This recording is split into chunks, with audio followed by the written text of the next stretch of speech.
Hoy deseo que fijemos nuestra atención en Mateo 7:7. Es una de las más extraordinarias promesas de la Biblia porque nos dice cómo lograr que nuestras oraciones sean contestadas. Llegará el tiempo, y a lo mejor ya está aquí, cuando lo más importante para usted y para mí sobre esta tierra será el que Dios conteste nuestras oraciones. Si usted no puede creer estas palabras de Jesús, tampoco tiene el derecho de creer que es salvo, porque la misma Biblia que promete salvación promete que nuestras oraciones serán contestadas. Y si usted no cree una promesa, ¿cómo puede creer otra? En Mateo 7:7 Jesús dijo: pedid, y se os dará; buscad, y hallaréis; llamad, y se os abrirá.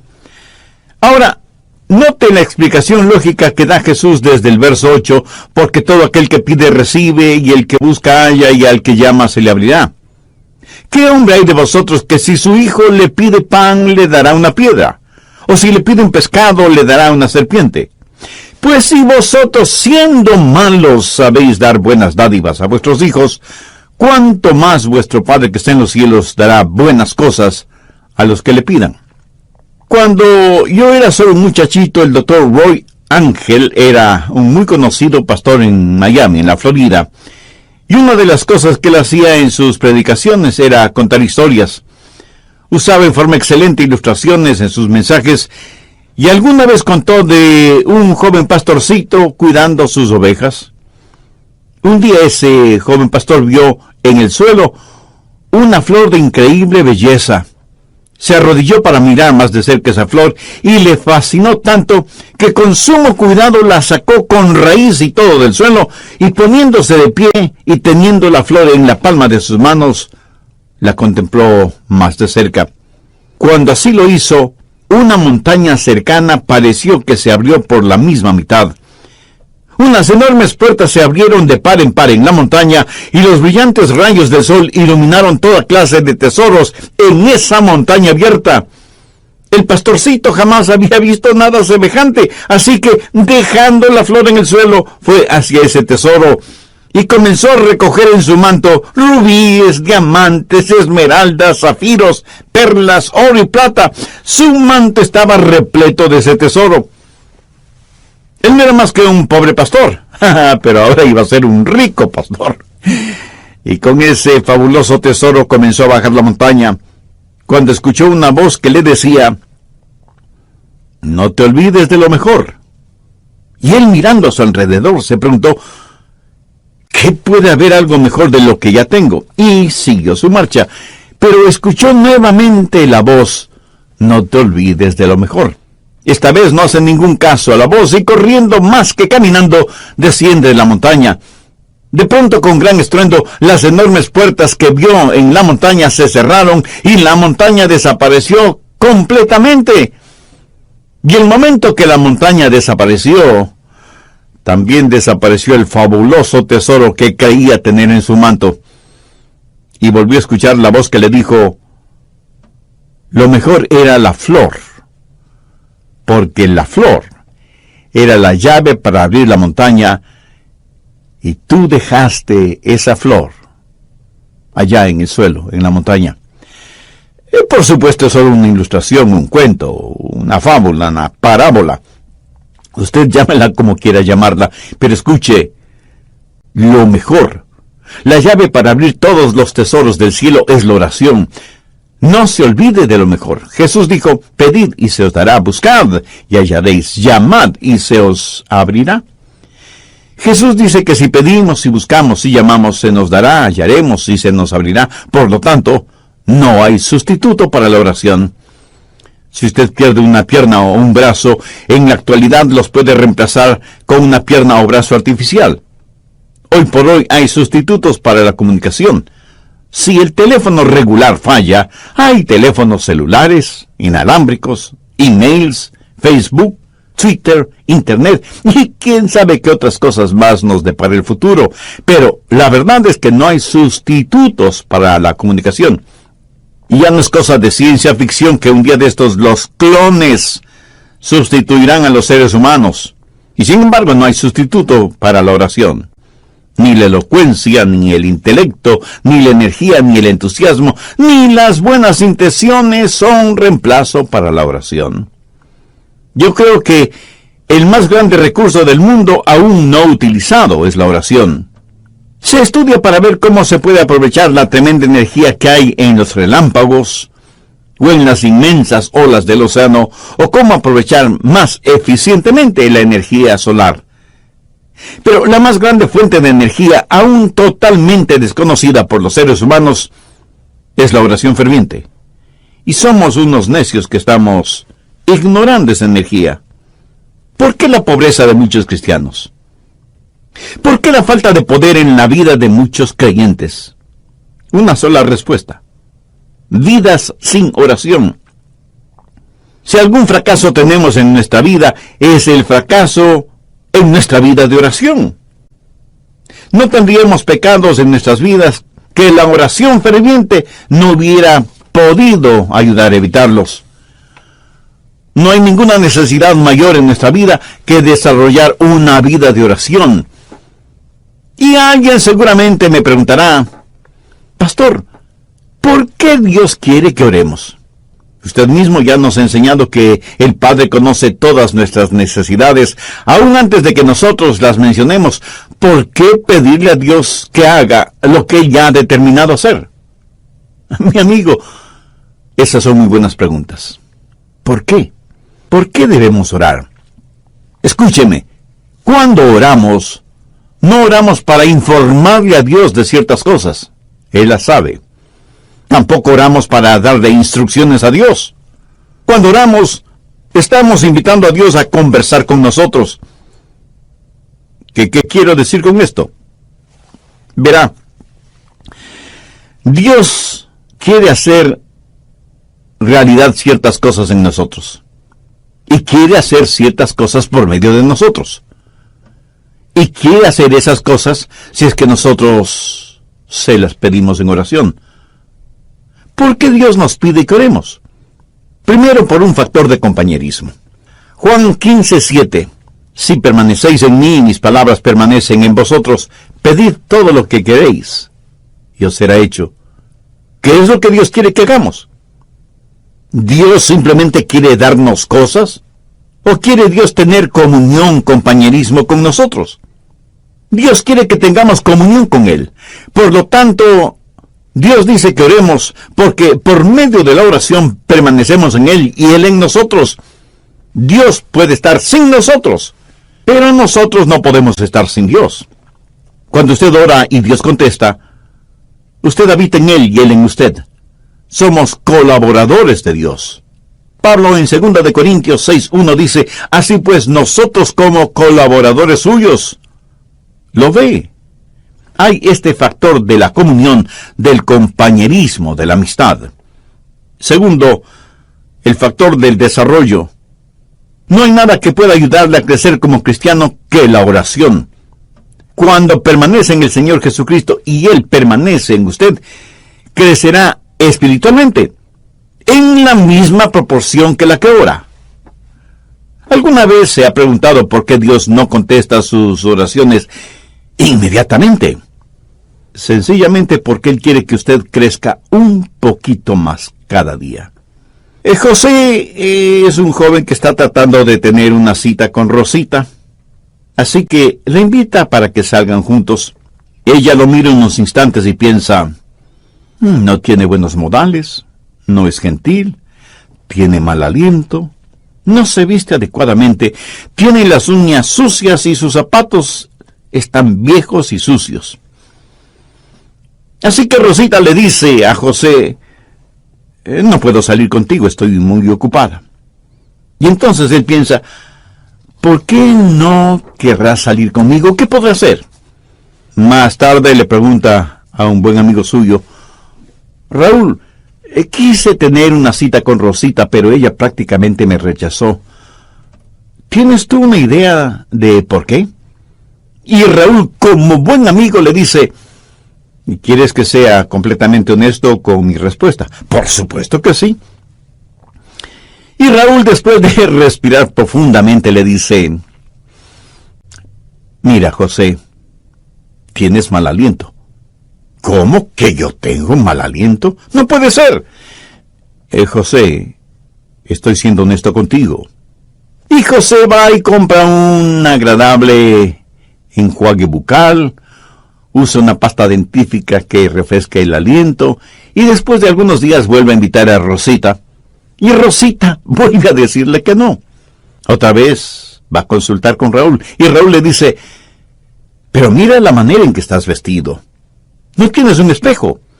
Tu camisa está más que sucia, hueles muy mal, parece que no usas nada contra el mal olor de tus axilas, y mira tus zapatos, más horribles no pueden ser. Después de un par de semanas, José va nuevamente donde Rosita, pero luce diferente. Su ropa está limpia, está bien afeitado y masculinamente peinado. De su cuerpo se desprende un suave olor, como brisa marina. Sus uñas están recortadas y limpias, y sus zapatos parecen de charol. Y le dice, Rosita, ¿quieres salir conmigo? Te invito a tomar unos helados.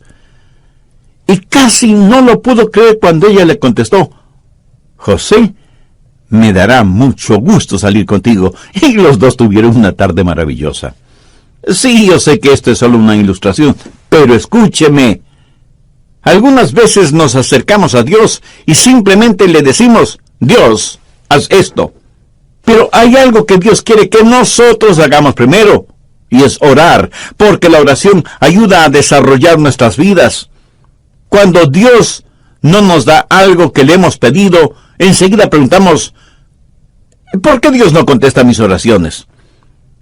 Y el Espíritu Santo nos dice, porque hay pecado en tu vida. Eres egoísta, eres carnal, te interesa más lo temporal y material que lo espiritual y eterno. Mi amigo, marque mis palabras. Hay un factor de desarrollo en nuestras vidas cuando oramos. Dios nos hace crecer por medio de la oración. Tercero, el factor de la dependencia en la oración. Dios nos hace crecer espiritualmente por medio de la oración. Jesús dijo en Juan 15:5, porque separados de mí, nada podéis hacer. Si Dios contestara nuestras oraciones automáticamente, no habría ningún crecimiento. Pero si nunca tuviéramos que orar, no habría ninguna dependencia. La oración es la forma en que nos fusionamos con Dios. Y esa es una maravillosa promesa. Pedir, buscad, llamad. Pero no solo una promesa que reclamar, sino un proceso a seguir. ¿Alguna vez ha puesto atención a los verbos en este versículo? Pedir, buscar, llamar. Eso es un proceso que va creciendo en intensidad. Pedir para recibir, buscar para encontrar, llamar para que se nos abra. Así, este versículo es una promesa y un proceso. La promesa de que Dios nos escuchará. Enfoquemos este punto. Usted se acerca a Dios y le pide algo. ¿Sabía que el más grande problema en la oración no es la oración no contestada, sino la oración no verbalizada? Muchos ni siquiera llegamos a pedir. Santiago 4:3 dice, pedís y no recibís, porque pedís mal. Pero la oración no verbalizada no solo es una tragedia, sino que es un pecado. El profeta Samuel dijo, lejos sea de mí que peque contra Jehová, cesando de rogar por vosotros.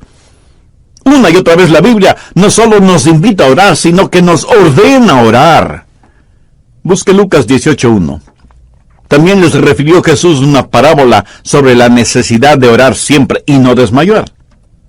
Y en Marcos 14:38, Jesús les dijo a los discípulos, velad y orad para que no entréis en tentación. Escúcheme, cada vez que pecamos es porque hemos fracasado en orar como debíamos hacerlo. Y Pablo dice que no debemos estar afanosos por nada, sino que debemos dar gracias por todo. Y que con oración y ruego debemos hacer conocer nuestras peticiones a Dios. La razón por la que estamos tan llenos de preocupaciones y ansiedades es porque no hemos aprendido a orar. Y porque cuando oramos, pedimos lo que queremos y no lo que en verdad necesitamos. Una buena manera de probar si lo que pedimos es correcto o incorrecto es preguntándonos, ¿puedo pedirle esto a Dios? Si su propia respuesta es negativa, pues no se atreva a pedírselo a Dios. Y si es incorrecto pedírselo a Dios, entonces es incorrecto el tenerlo o el hacerlo. No divida su vida entre lo secular y lo sagrado. No piense que cuando ora, Dios está interesado en unas cosas y no en otras. Se puede imaginar a Jesús viviendo de esa manera. Cada día es un día santo. Y cuando estamos en la voluntad de Dios, todo lo que pidamos en oración, le puedo asegurar que estará de acuerdo con la voluntad de Dios. Y si usted me pregunta, pastor, ¿y qué de las cositas pequeñas? Porque yo oro solo por las cosas grandes. Mi amigo, ¿qué es pequeño o qué es grande delante de Dios? Debemos orar por todas las cosas. Sí, ore por la salud de su cónyuge o sus hijos, ore por su trabajo o su negocio, pero ore también por el fin de semana o las vacaciones con su familia. Pastor, ¿qué si es que quiero las cosas equivocadas? ¿Debo orar por eso? Por supuesto que sí. Pero ore para que Dios le quite ese deseo que tiene por las cosas equivocadas. Dios no le contestará a menos que usted le pida. Y eso significa que usted expresa un deseo. Pero cuando usted busca, eso es una experiencia descubierta. Verá, muchas veces pedimos las cosas equivocadas. Muchas veces no estamos en posición de pedir nada. Muchas veces las cosas por las que pedimos son totalmente desconocidas para nosotros. Así que la oración verdadera está eslabonada con la búsqueda. Y el propósito, la voluntad de Dios, pudiera ser que necesitamos buscar. Un día una señora me llamó y me dijo, pastor, necesito que venga a mi casa. Tengo necesidad de que ore conmigo por algo muy importante. Así que fui a su casa y ella me dijo, pastor, mi hijo es un borracho y a su esposa, mi nuera, le diagnosticaron cáncer. Le he pedido a mi hijo que venga para que usted ore por nosotros. Y ahí estábamos los tres, el hijo, la madre y yo, el pastor. Nos arrodillamos para orar. Ella oró, yo oré, y el hijo, un hombre de tal vez unos 35 años, me dijo, pastor, usted no está orando. Yo pensé que había orado en voz muy baja, y por eso él no me había escuchado. Volví a orar, elevando el tono de mi voz, y sin embargo, él me dijo, pastor, por favor, ore. Eso me incomodó en cierta forma, pero oré un poco más. Cuando abrí los ojos, la mamá ya no estaba con nosotros. Solamente estábamos él y yo. De pronto escuché ruidos en otro cuarto, y fui hasta allá, y encontré a la mamá de él totalmente extendida en el suelo con los brazos en cruz, orando intensamente, y escuché su oración. Era como si ella en su oración estuviera abriendo las puertas del cielo, llegando hasta el trono de Dios, y ahí depositar la angustia de su corazón. Le escuché hacerle acuerdo a Dios de sus promesas, derramando su alma en favor de su hijo. Y me di cuenta de algo. Ese hombre durante su niñez y su juventud seguramente vio muchas veces orar a su madre de esa manera, orando intensamente, y por eso él me dijo, pastor, usted no está orando. Ese día aprendí una importante lección acerca de la oración, lo que significa acercarse al trono de Dios en oración. Y eso, mi amigo, no solo es una oración que pide, sino una oración que busca. Pero no solo debemos pedir y buscar, sino que, como Jesús lo dijo, debemos llamar. Y con esa acción estamos expresando una determinación. El llamar significa que no nos detendremos hasta que obtengamos aquello que le pedimos a Dios, o hasta cuando Dios nos diga no. Veamos Lucas 11 por un momento, desde el verso 5. Les dijo también, ¿quién de vosotros que tenga un amigo va a él a medianoche y le dice, amigo, préstame 3 panes, porque un amigo mío ha venido a mí de viaje, y no tengo que ponerle delante? Y aquel respondiendo desde adentro le dice: no me molestes, la puerta ya está cerrada, y mis niños están conmigo en cama, no puedo levantarme y dártelos. Os digo que aunque no se levante a dárselos por ser su amigo, sin embargo por su importunidad se levantará y le dará todo lo que necesite. Esa es la parábola. Ahora mire los versos 9 y 10. Y yo os digo: pedid, y se os dará; buscad, y hallaréis; llamad, y se os abrirá. Porque todo aquel que pide, recibe; y el que busca, halla; y al que llama, se le abrirá. Ahora usted tiene que entender algo sobre esos tiempos bíblicos. Era totalmente, absolutamente impensable que un amigo viniera a su casa y usted no le brindara hospedaje y alimentación. La hospitalidad es algo sumamente valiosa en el Medio Oriente. Así que un amigo llega a casa de su amigo después de un largo viaje y le dice: Juan, ¿podrías darme albergue esta noche? Y el anfitrión le dice: qué gusto de verte, mi amigo. Por supuesto que puedes quedarte aquí. Siempre eres bienvenido. Pasa, pasa. Mi esposa te preparará algo para comer. Pero la esposa, en voz baja, le dice: pero no tenemos nada que ofrecerle para comer. Y él asimismo en voz baja le dice: no te preocupes, querida, salgo de inmediato a conseguir algo. Y va donde su buen vecino Pedro, aunque ya casi es la medianoche. Golpea varias veces la puerta de la casa de Pedro, hasta que finalmente una voz bastante malhumorada dice: ¿quién es y qué quiere? Pedro, soy Juan, y necesito que me prestes unos pocos panes. Por favor, no me molestes, ¿no sabes qué hora es? Pedro, necesito tu ayuda. Te digo que no me molestes. Ya estoy en la cama con mis hijos. Hagamos un paréntesis. Las casas en esos tiempos eran diferentes a nuestras casas en la actualidad. Por lo general, la parte de abajo, la que para nosotros sería el primer piso, era en verdad un establo. Por la noche ahí ponían a todos los animales para que el calor del cuerpo de todos esos animales abrigara la casa. Una especie de calefacción animal natural. Las familias vivían encima de ese establo y el espacio no era demasiado grande, por lo que todos dormían en un solo cuarto. Y cuando alguien se despertaba y se levantaba, pues despertaba todo el mundo. Y las cerraduras en esos tiempos eran muy complicadas. No era cuestión sencillamente de utilizar la llave. Había que bajar del segundo piso, despertando a todos, cruzar entre los animales, hacer un tremendo ruido quitando las seguridades de la cerradura. Así que para cualquiera no era fácil simplemente bajar y abrir la puerta. Pero Juan insistió e insistió hasta que Pedro, para que no le moleste más, le dio los panes que necesitaba. Lo hizo no necesariamente porque Juan era su buen amigo, sino porque Juan fue insistente. No aceptó un no como respuesta. Y de eso está hablando Jesús, de la persistencia en la oración. ¿Cuántos de nosotros oramos de esa manera? Note que en este versículo los verbos están en tiempo presente, lo cual significa manténganse pidiendo, manténganse buscando, manténganse llamando. La oración no es una carrera de velocidad, más bien es una larga maratón. En el Evangelio de Lucas capítulo 18, Jesús también habló acerca de una viuda que fue donde un juez injusto, buscando justicia.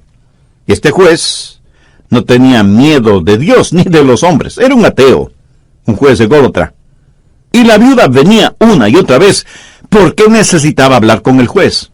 Finalmente el juez falló a favor de la viuda porque, como ese juez mismo lo dijo, no quiero que me agote la paciencia.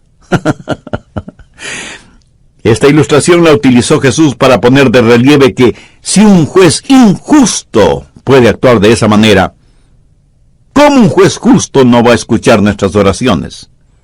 Dios no es como un juez injusto. Y si Dios, el juez justo, nos contesta, no es para librarse de nosotros antes de que se le acabe la paciencia. Dios quiere que persistamos en la oración porque Él está haciendo algo en nosotros y por medio de nosotros. Y siempre vamos a encontrar a Jesús enseñando la persistencia en la oración. Y sea que usted lo entienda o no, es una enseñanza bíblica. Permítame también mencionar a la mujer sirofenicia que desde lo que es hoy el Líbano se acercó a Jesús para buscar ayuda para su hija que estaba poseída por un demonio. Es profundamente interesante la conversación de Jesús con esa mujer griega. Vayamos al capítulo 7 de Marcos, desde el verso 26. La mujer era griega y sirofenicia de nación, y le rogaba que echase fuera de su hija al demonio. Pero Jesús le dijo: deja primero que se sacien los hijos, porque no está bien tomar el pan de los hijos y echárselo a los perrillos. Respondió ella y le dijo: sí, Señor. Pero aún los perrillos debajo de la mesa comen de las migajas de los hijos. Entonces le dijo: por esta palabra, ve, el demonio ha salido de tu hija. Y cuando ella llegó a su casa, halló que el demonio había salido, y a la hija acostada en la cama. Cuando Jesús usó la palabra perrillos, hacía referencia a perritos mascotas. Note que la mujer no se siente ofendida por eso, y más bien le dice a Jesús que aún los perrillos están felices de comer las migajas de pan que caen de la mesa. En el original, ella no usa la misma palabra que Jesús utilizó para perrillos. Ella usó una palabra que describe a un perro callejero, flaco y sarnoso. Por eso Jesús se sintió conmovido y le otorgó a la mujer lo que le había pedido. Durante las horas finales de su pasión, Jesús oró a su Padre varias veces. Jesús, el Hijo de Dios, prevaleció en la oración. El apóstol Pablo habla de una espina en la carne y dice que 3 veces le pidió a Dios que se la quitara. Esto significa que Pablo tuvo 3 extensas sesiones de oración sobre un largo periodo de tiempo, hasta que Dios le contestó. Pero Dios no le contestó como Pablo se lo pidió, sino como Dios quiso contestarle. Elías oró por lluvia, y estando en el monte Carmelo, envió a su criado a ver si descubría alguna nubecita en el cielo. Nada. 6 veces dio la orden y 6 veces la misma respuesta. Nada. Pero a la 7ª vez el criado vio una nubecita del tamaño del puño de un hombre. Esto es una ilustración de la oración persistente de Elías, quien, juntamente con su criado, comenzó a caminar porque ya se escuchaba el sonido de una abundante lluvia. Ahora, ¿cómo saber cuándo pedir o cuándo dejar de pedir? ¿Cuándo buscar y dejar de hacerlo? ¿Cuándo llamar y dejar de hacerlo? Al respecto, permítame mencionar 3 pasos. Se detiene cuando Dios le da lo que usted ha pedido. A veces las respuestas de Dios son directas. Otras veces son diferentes. Algunas veces Dios demora sus respuestas, otras veces simplemente las niega. ¿Pero cómo saberlo? Bueno, si Dios le otorga lo que usted ha pedido, ya no hay que seguir pidiendo, ¿no le parece? Pero algunas veces usted ora por algo, y aunque no lo tiene en sus manos, lo tiene en su corazón. Quiero decir, algunas veces Dios le dirá: ya lo tienes, ya lo tienes.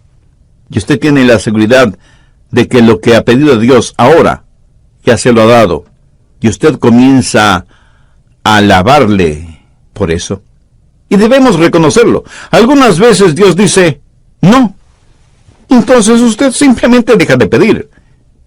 Y aunque Dios le haya dicho no, agradézcale.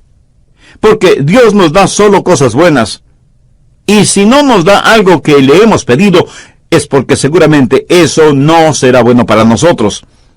Pero usted se mantiene pidiendo hasta que Dios le diga sí, o espera, o definitivamente no. Entonces hay una promesa que reclamar, hay un proceso que seguir y hay una provisión que debemos gozar. Note que el Señor Jesucristo dice por qué y cómo contesta nuestras oraciones. Volvamos a Mateo 7, desde el verso 9, y veamos cómo el Señor ilustra esto. Jesús hace la pregunta: ¿Qué hombre hay de vosotros que si su hijo le pide pan, le dará una piedra? ¿O si le pide un pescado, le dará una serpiente? Pues si vosotros, siendo malos, sabéis dar buenas dádivas a vuestros hijos, ¿cuánto más vuestro Padre que está en los cielos dará buenas cosas a los que le pidan? Ahora, ¿cómo sé que Dios va a contestar la oración? Pues note lo que Jesús está diciendo. Es algo razonable y que va de acuerdo a nuestra naturaleza humana. Tome un hombre que no ha sido salvado, un hombre que no conoce a Dios. Si sus hijos le piden comida, no les dará comida. Jesús dice que si nosotros, siendo malos, sabemos dar cosas buenas a nuestros hijos, ¿cuánto más nuestro Padre Celestial no nos dará cosas buenas si es que le pedimos? ¿Por qué sus oraciones serán contestadas? Pues porque Dios es bueno. Sabe eso con certeza en su corazón, en su mente. Dios es bueno. Dios se deleita en contestar sus oraciones. Dios quiere contestar sus oraciones porque nuestro Dios es un buen Dios. Pero Dios no solamente que es bueno, sino que además es sabio. Si usted le pide pan, tenga la seguridad de que no le dará una piedra. Él nunca nos dará algo que sea malo. En la Palestina abundan miles y miles de pequeñas rocas que por su color y su textura parecen pequeños panes. Si usted le pide a Dios pan, Él le dará pan, no una roca que parezca pan. Ahora escúcheme, si usted le pide una roca, Él no le dará una roca. Él no le dará ninguna cosa mala, aunque usted se lo pida. ¿Por qué? Porque Dios es bueno, sabio y capaz. Yo tuve un padre terrenal a quien amé mucho. Cuando cumplió sus 86 años, pensaba que tenía solo 40. Ah, mi querido padre. Él tenía sus limitaciones como todos los seres humanos las tenemos. En cambio, mi Padre Celestial no tiene limitaciones. En Él tengo la simpatía de un padre y la soberanía de un rey. Él es un padre que me escucha y un rey que me contesta. ¿Por qué Dios contesta, escucha mis oraciones? Porque Él es un Dios bueno, sabio y soberano. ¡Qué poderoso Dios al que servimos! Nosotros somos unos necios si es que no aprendemos a orar. Jesús dijo que si pedimos se nos dará, si buscamos lo encontraremos, y si llamamos nos será abierto. La cosa más sabia que podemos hacer es aprender a orar. Es Dios su Padre Celestial. Aquí Jesús no está hablando a la gente perdida, está hablando a los salvados. Si el Señor Jesucristo aún no es su Salvador, significa que usted necesita ser salvo, y puede serlo ahora mismo, si ese es el deseo de su alma. Le invito a repetir conmigo una sencilla oración. Dígala con sus propias palabras, pero dígalas con profunda fe, con sinceridad y con convicción. Dios eterno y Padre Celestial, tú sabes que la oración es uno de mis puntos fuertes, de hecho, es uno de los puntos más débiles de mi vida espiritual. Pero hoy me acerco a ti para pedir tu gracia y misericordia, no solo para que me perdones, sino también para que me ayudes a desarrollar mi vida de oración. Señor Jesús, tú siendo el unigénito Hijo de Dios, entregaste tu propia vida en la cruz del Calvario para pagar la culpa de mis pecados, para perdonarme, para limpiarme, para salvarme y sanarme espiritualmente. Este momento, con fe incipiente, pero firme, te invito a que vengas a morar en mi corazón y seas mi Salvador y mi Señor. Desde este momento te entrego el control total de mi vida y ruego tu ayuda para ser la clase de persona que tú quieres que sea. Todo esto lo pido con gratitud en tu precioso nombre. Amén.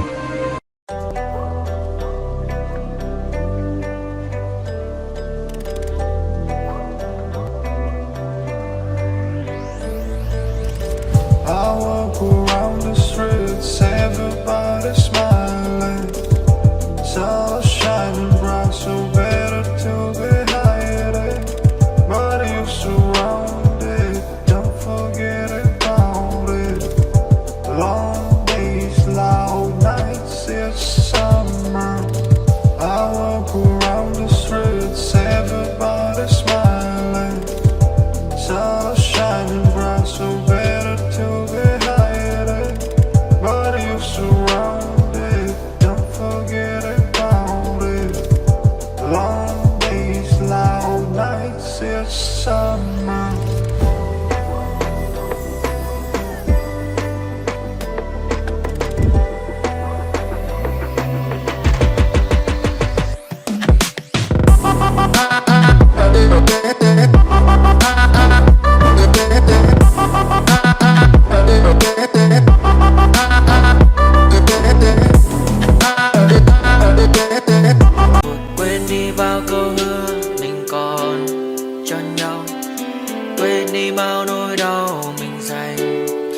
giờ em đã vội quên đi những lời hứa ngày nào.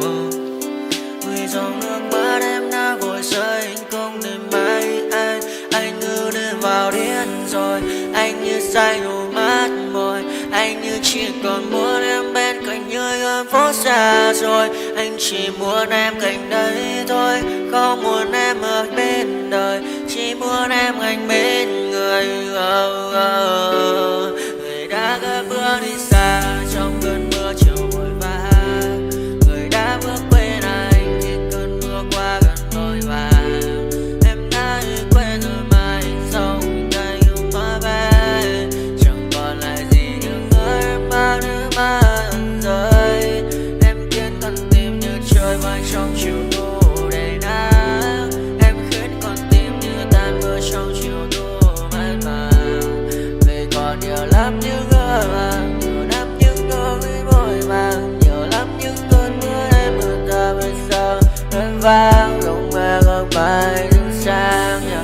Đêm mai em còn thơ đôi hôm mai anh còn người ta xưa ta chúng còn giữ nhau chẳng đêm. Cause I don't give a fuck what you say. Yeah, I'ma do shit my way.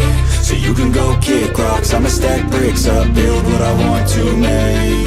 Yo, I got a lot of shit to say, so I'ma do this every day. I'll be writing things until I'm fucking buried in my grave. 6 feet deep under, but my body won't decay. Cause my messages are timeless, so they'll put them on display. Oh yeah, I rap with a certainty, I have a sense of urgency. A message for eternity, for everyone internally. I had some people burning me, but now they fucking learn to see I ain't the one to fuck with, now they looking nervously. And I don't really care what you think of me respectfully. You can kick rocks if you think you're fucking better, see I will outwork you, turn you to an enemy. Hurt you so bad that you're gonna need some therapy. I got the motherfucking recipe, I've been cooking up hits, I'ma leave a legacy. You'll be looking small when you're standing right next to me. I'm 5'10", bitch, but I'm 10 feet Cause I don't give a fuck what you say. Yeah, I'ma do shit my way. So you can go kick rocks, I'ma stack bricks up, build what I want to make. Cause I don't give a fuck what you say. Yeah, I'ma do shit my way.